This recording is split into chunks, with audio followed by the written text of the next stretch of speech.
here now in Hawali, Beirut Street, and I need to find the spare parts for my washing machine. Si Kuya. Kuya, ano pangalan mo? Maui. Maui?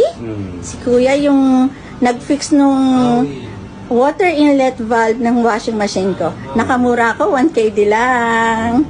So, Kuya, thank you. Thanks God, I met a Filipino makakabayan here, 1KD for that. Hopefully, everything will be okay on my washing machine. I need to finish that one so that I can wash my clothes. Now, I will go back to my flat. Now, I will try to fix my washing machine. So, I was able to buy the spare parts and we'll see, inshallah.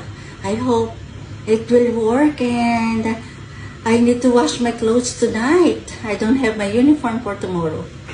We'll see. In God's will, So this is the water inlet valve of my washing machine. Yesterday I removed but I didn't fix because today I need to replace it again.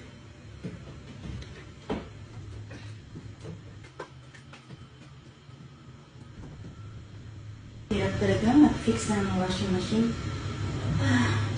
Pero no choice but I need to do it by myself. Wala po akong maaasahan dito. Kung hindi ko naman ito gagawin, I need to pay a lot para sa service. So, kung kaya nila, kaya ko din.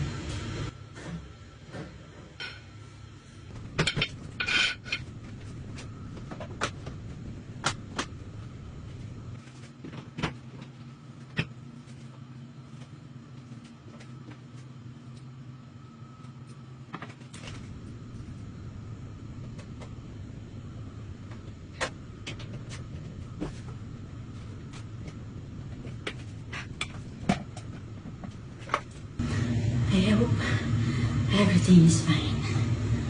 It's really difficult. I will check now. Mas mahirap talagang magkalas kumpara sa magkabit. Yesterday, it takes maybe more than 30 minutes for me to remove the water inlet valve.